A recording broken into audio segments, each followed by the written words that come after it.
আরবের একটা ছোট্ট শহরে আলী নামে একটা ধনী ব্যক্তি ছিল, যার ধন সম্পদের গল্প আরবের চারিদিকে ছড়িয়ে পড়েছিল। এমনকি আরবের সব লোকেদের মুখে তখন একটাই নাম ছিল, আলী, আলী আর আলী। কিন্তু অন্যদিকে কিছু লোক ভাবতো যে আলী কিভাবে এত ধনী ব্যক্তি হয়ে গেল, কারণ আলীও একসময় তাদের মতোই গরিব ছিল। তাই সে কথা জানার জন্য আলীর কিছু ছোটবেলার বন্ধু আলীর সঙ্গে দেখা করতে যায় আর বলে যে, আমরা ছোটবেলা থেকেই একসঙ্গে পড়াশোনা করেছি, খেলাধুলা করেছি।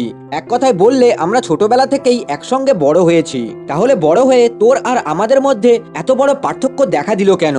যেখানে আমরা নিজেদের রোজগারের জীবনটা খুব কষ্টের সঙ্গে টেনে টুনে চালাই, সেখানে তোর কাছে এত ধন সম্পদ এলো কি করে, যা দিয়ে তুই একটা লাক্সারিস লাইফ লিড করছিস? তো এই প্রশ্নটা শোনার পর আলী বলেন যে, এটা জানার জন্য তোদেরকে আমার জীবনের গল্পটাকে শুনতে হবে। এই বলে আলী আরো বলেন যে, আমার বয়স যখন 20 বছর ছিল, তখন আমি ভাবতাম আমি একসময়ে আরবের সব থেকে ধনী ব্যক্তিদের মধ্যে অন্যতম একজন হব। তারপর থেকে আমি মন দিয়ে দিনরাত কাজ করতে শুরু করি। আমি আমার ক্যারিয়ারের শুরুটা করেছিলাম খেজুরের বিজনেস দিয়েই, আর 1 বছরের মধ্যেই আমি ওই খেজুরের বিজনেস থেকে ভালো মতো টাকা ইনকাম করে নিয়েছিলাম, এমনকি অল্প ধনীও হয়ে গিয়েছিলাম। কিন্তু তারপর আমি 20 বছরের ইয়াং ছেলে মেয়েদের মতো কিছু ভুল করতে শুরু করি। তখন আমি এত বেশি টাকা খরচা করতাম যে যখন আমার যা পছন্দ হতো আমি তা কিনে নিয়ে আসতাম, যার ফলে ধীরে ধীরে আমার সমস্ত ধন সম্পদ শেষ হয়ে যায়, আর আমি যেখান থেকে শুরু করেছিলাম আবার সেখানেই ফিরে আসি, অর্থাৎ আমি আবার গরিব হয়ে যাই। কিন্তু এত ধনী হওয়ার পরেও যখন আমি আবার গরিব হয়ে যাই, তখন আমি একেবারেই ভেঙে পড়ি আর চিন্তা করি যে আমার এমন কি ভুল ছিল যার জন্য আমি আবার গরিব হয়ে গিয়েছি। এই চিন্তাগুলি করার পর আমি আমার ভুলগুলিকে বুঝতে পারি, আর আমি নিজেকে প্রমিস করি যে এই ভুলগুলি আমি আর দ্বিতীয়বার করব না। তারপর আমি আবার বাউন্স ব্যাক করি, আর এবার আমি অয়েল অর্থাৎ খনিজ তেলের বিজনেস শুরু করি, আর বেশি বেশি করে মেহনত করি, আর কয়েক বছরের মধ্যেই আবার ধনী হয়ে যাই। কিন্তু এবারে আমি ওই ভুলগুলিকে আর করিনি, তাই আজ আমি আরবের টপ ধনী ব্যক্তিদের মধ্যে অন্যতম একজন।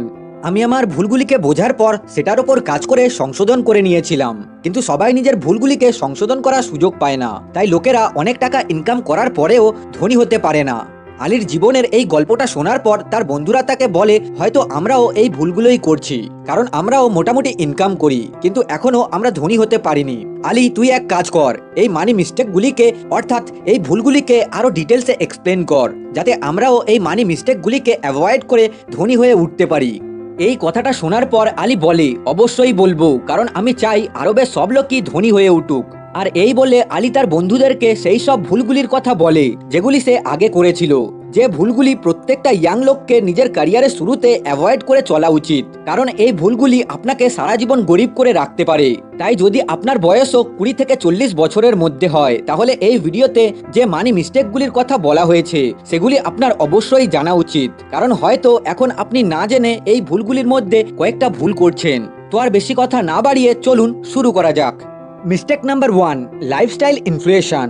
আমাদের ইনকাম বাড়ার সাথে সাথে আমাদের খরচাগুলোকে বাড়িয়ে দেওয়ার নামই হলো লাইফস্টাইল ইনফ্লেশন। আমাদের মধ্যে প্রায় 90% লোক তাদের ইনকাম বাড়ার সঙ্গে সঙ্গে তারা তাদের খরচাকেও বাড়িয়ে দেয়। এটাকে বোঝানোর জন্য আলী তার বন্ধুদেরকে বলে, আমার খেজুরের বিজনেস থেকে যখন ইনকাম আসতে শুরু করেছিল, তখন আমি নিজের লাইফস্টাইলকে বাড়িয়ে নিয়েছিলাম।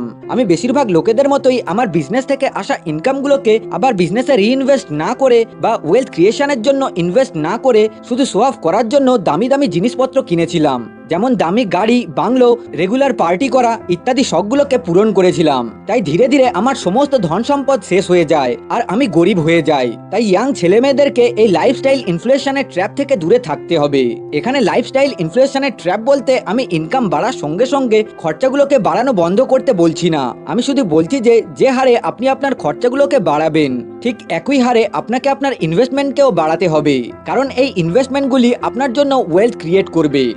Mistake number 2, looking for short term gains. Ali তার বন্ধুদেরকে বলেন, যখন আমাদের বয়স কম থাকে তখন আমরা সবকিছু তাড়াতাড়ি পেতে চাই, এমনকি টাকা ইনকাম করা শুরু করলে তাড়াতাড়ি ধনী হতে চাই। তাই আমরা বেশি টাকা ইনকাম করার চক্করে যেখানে যা সুযোগ দেখি সেই সুযোগকে ব্যবহার করার চেষ্টা করি। একবারও ভেবে দেখি না যে আমরা এখান থেকে ফিউচারে কতটা লাভ পেতে পারি। এই শর্ট টার্ম গেইনসের চক্করে পড়ে যেটা আমাদের ভবিষ্যতের জন্য জরুরি সেটার দিক থেকে আমাদের ধ্যান হটে যায়। যেমনটা আমার সঙ্গেও ঘটেছিল। আমি যখন খেজুরের ব্যবসাটা শুরু করেছিলাম, তখন শুরুতে আমি শুধু খেজুরই বিক্রি করতাম, কিন্তু ধীরে ধীরে আমি বিভিন্ন লোকের কথা শুনে বেশি টাকা ইনকাম করার চক্করে খেজুর দিয়ে তৈরি আরো অন্যান্য জিনিস বানিয়ে বিক্রি করতে লাগলাম। যার ফলে সেই সময়ে আমার ইনকাম তো বৃদ্ধি পেল, কিন্তু যেখান থেকে আমার সব থেকে বেশি প্রফিট আসতো সেই খেজুরের বিজনেস থেকে আমার ফোকাস ডাইভার্ট হয়ে যায়, যার ফলে আমার বিজনেসের গ্রোথ দিনের পর দিন কমতে থাকে। তাই আপনিও যদি আপনার গ্রোথকে কমাতে না চান, তাহলে আপনাকে এই শর্ট টার্ম গেইনসের ট্র্যাপ থেকে বাঁচতে হবে। কারণ যদি আপনি এই শর্ট টার্ম গেইনসের ট্র্যাপ থেকে বাঁচতে না পারেন, তাহলে আপনি কম প্রফিটেই কমফোর্টেবল হয়ে যাবেন। Money mistake number 3, don't reinvest the returns of investment. Ali তার বন্ধুদেরকে বলেন, 1 বছর পর যখন আমার খেজুরের বিজনেস থেকে ভালো প্রফিট হতে শুরু করে, তখন আমি সেই প্রফিটটাকে নিজের বিজনেসে আবার রিইনভেস্ট করে বিজনেসটাকে গ্রো করার জায়গায় সেই বিজনেস থেকে আসা প্রফিটগুলোকে বের করে নিজের প্রয়োজন ও শখগুলোকে মেটাতে থাকি। যার ফলে তখন আমার টাকাও বৃদ্ধি পাচ্ছিল না, সাথে আমার বিজনেসও গ্রো হচ্ছিল না। ঠিক এই ভুলটাই ইয়াং ছেলেমেয়েরা করে থাকে। যদি এদের কাছে কোনো বিজনেস থেকে প্রফিট আসে বা ইনভেস্টমেন্ট থেকে রিটার্ন আসে, তাহলে এরা সেই প্রফিট বা রিটার্নকে নিজের প্রয়োজন ও শখগুলোকে পূরণ করার পিছনে খরচা করে দেয়।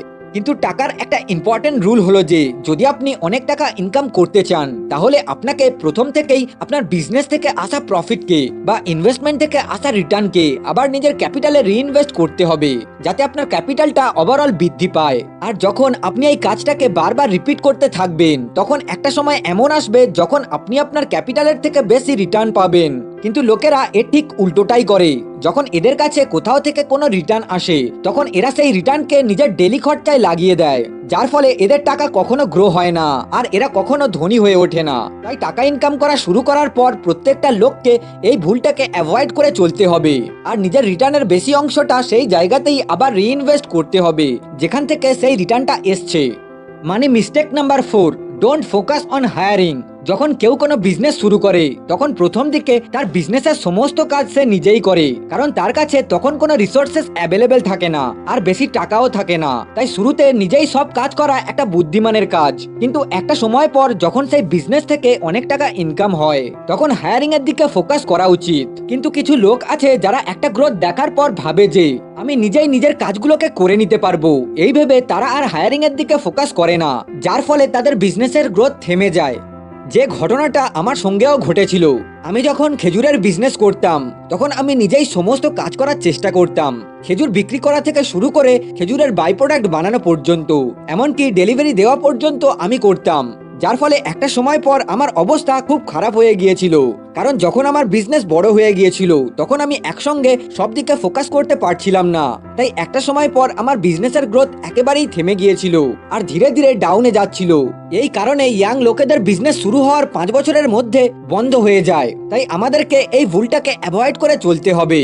আর বিজনেসের অল্প গ্রোথ হলে বিজনেসের জন্য লোক হায়ারিং এর দিকে ফোকাস করতে হবে, যাতে আপনি আপনার বিজনেসের সমস্ত কাজগুলিকে আলাদা আলাদা করে ডিভাইড করে দিতে পারেন। মানে মিস্টেক নাম্বার 5, ট্রাস্ট এভরিওয়ান। আমরা যখন ইয়াং থাকি তখন আমরা সবাইকে বিশ্বাস করি, কারণ তখন আমরা ভাবি যে আমরা যেমন এই দুনিয়াতে সবাই তেমন। তাই আমরা খুব সহজেই যে কাউকে বিশ্বাস করে ফেলি, এমনকি যারা সব থেকে আমাদের কাছের লোক তাদেরকে আমরা খুব বিশ্বাস করি। তাই এই বিশ্বাসের জন্যই আমরা নিজেদের টাকাগুলোকে কোনো প্রুফ ছাড়াই তাদেরকে দিয়ে দিই। আর সেই টাকাগুলো নেওয়ার পর সেই প্রিয়জন যখন আর ফেরত দেয় না, তখন আমরা বুঝতে পারি যে এই লোকটা আমাদের জন্য ভালো ছিল না। এইসব লোকেদেরকে টাকা দেওয়া থেকে আমাদেরকে বিরত থাকতে হবে, কারণ এই লোকগুলো আমাদের গ্রোথকে কমিয়ে দিতে পারে আর আমাদের মাইন্ডকে ডাইভার্ট করে দিতে পারে। তাই যে কাউকে বিশ্বাস করা যাবে না। আর একটা কথা মনে রাখবেন, যখন আপনি সফল হবেন তখন আপনার এইরকম আত্মীয় স্বজন বেড়ে যাবে যাদেরকে আপনি হয়তো কোনোদিনও দেখেননি। তারা নিজের স্বার্থ চরিতার্থ করার জন্য আপনার আত্মীয়তে পরিণত হবে, যাদেরকে এক কথায় দূরের আত্মীয় বলা হয়। এরা নিজেদের ফাইন্যান্সিয়াল সাপোর্টের জন্য আপনার কাছে টাকা ধার নিতে আসবে। এদেরকে টাকা ধার দেওয়া থেকে আপনাকে বিরত থাকতে হবে।